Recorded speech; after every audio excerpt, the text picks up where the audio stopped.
Hello students, I am K.N. Sharma, the maths teacher. Welcome to my YouTube channel K.N. Sharma classes. Students, इससे पहले वाले formula में मैंने आपको एक सेक्शन फार्मूला को इसमें जो अप्लाई होता है उसको मैंने ड्राइव करके दिखाया हुआ है। अगर आपने उसको देखना है तो आप इससे पहले वाले वीडियो को देख सकते हैं। उसी के अकॉर्डिंग यानी उसी फार्मूला को अप्लाई करके इस क्वेश्चन को हम किस तरीके से सॉल्व कर सकते हैं। तो देखिए कैसे, इसमें बोला है क्वेश्चन में, find the coordinates of the point which divides the join of -1 and 7 and 4 और -3 इन द रेशो ऑफ 2:3। देखिए स्टूडेंट्स, क्या क्या गिवन है। हमेशा मैं ये कहता हूँ कि कोई भी क्वेश्चन है अगर आपने सॉल्व करना है तो उसमें क्या गिवन है और क्या आस्क है, ये दोनों चीज़ हमें क्लियर होना चाहिए और उसको पहले लिखना चाहिए। तो देखिए स्टूडेंट्स, हम लिखते हैं गिवन है हमें, मान लीजिए हम इसके ए के कोऑर्डिनेट्स मान लेते हैं -1 और 7 है, और बी के कोऑर्डिनेट्स को मान लेते हैं हम 4 और -3 है। यानी कोई भी एक लाइन है ये इस तरीके से ए और बी, इसके कोऑर्डिनेट्स हमें पता है कि x1 और y1 होते हैं और इसके कोऑर्डिनेट्स x2 और y2 होते हैं। लेकिन हमारे पास कोऑर्डिनेट्स ऑलरेडी गिवन हैं। ए के कोऑर्डिनेट्स हमने मान लिए कि ये, मान लो ए के कोऑर्डिनेट ये है और बी के कोऑर्डिनेट्स ये हैं, और क्या गिवन है, रेशो और गिवन है। रेशो दिया हुआ है, रेशो गिवन है 2:3।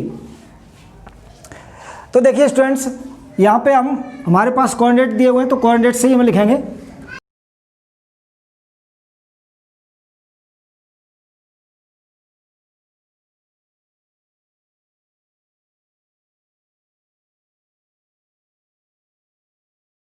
देखिए इसमें कोई पॉइंट मान लीजिए ये पॉइंट P है, ये कोई पॉइंट P है जो इसको किस किस में डिवाइड कर रहा है, यानी 2:3 में डिवाइड कर रहा है। सॉरी, इधर हम ले लें थोड़ा, क्योंकि 2 है इधर और इधर 3 है। तो मान लो ये पॉइंट है और इसका रेशो ये गिवन है, 2 और 3 का रेशो गिवन है। तो स्टूडेंट्स, हमें क्या निकालना है, find the coordinates of the point, यानी इस P पॉइंट के हमें कोऑर्डिनेट्स निकालने हैं। तो हम कर लेते हैं, देखिए हम इसको सॉल्व करते हैं। तो सॉल्व लिखते हैं और इसको लेट कर लेते हैं। लेट P के कोऑर्डिनेट्स हम x और y ले लें। क्या कर दें, इसके कोऑर्डिनेट्स हम x और y ले लें। तो देखिए हमें x के कोऑर्डिनेट और x और y के कोऑर्डिनेट्स अगर हम फाइंड करने हैं तो हमारे पास वही सेक्शन फार्मूला है जो मैंने इससे पहले ड्राइव किया हुआ है। तो क्योंकि इसमें रेशो गिवन है। जब रेशो गिवन होता है तो हम सेक्शन फार्मूला का यूज करते हैं। तो देखिए हमारे पास P के कोऑर्डिनेट्स x और y है, और मान लेते हैं m1 की वैल्यू हमें गिवन है 2 और m2 की वैल्यू गिवन है 3। m1 यानी 2 है और m2 3 है, ये रेशो गिवन था। फार्मूला हमारा ये सेक्शन फार्मूला होता है x इक्वल टू होता है m1 x2 plus m2 x1 upon m1 plus m2, अगर हमें x निकालनी है तब, यानी x इक्वल टू ये होता है। तो सबसे पहले हम x कोऑर्डिनेट निकालते हैं। x का क्या होगा, देखिए हम इसी पे लिख देते हैं कि मान लो ये हमारा x1 है और ये y1 है।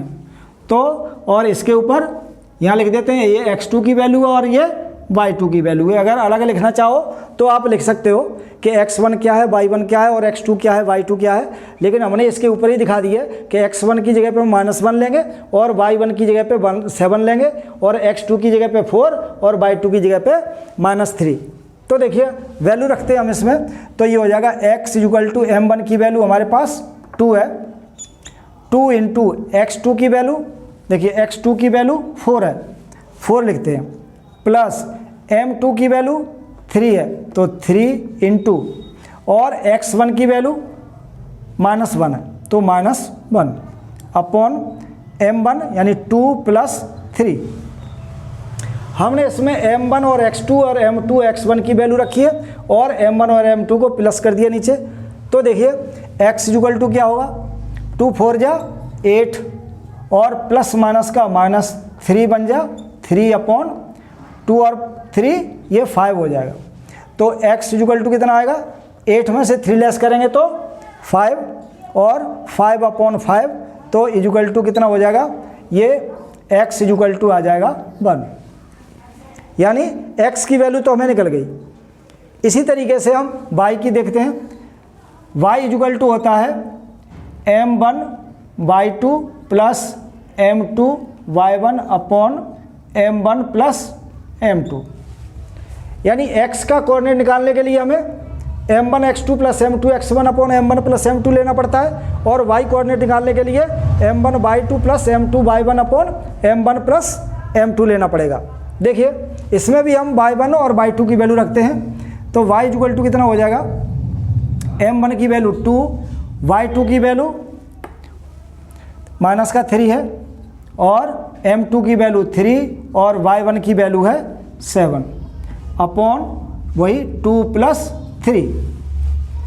यानी जिस तरीके से हमने x1 और x2 की वैल्यू इसमें रखी थी, इसी तरीके से हमने इसमें y1 और y2 की वैल्यू रखेंगे।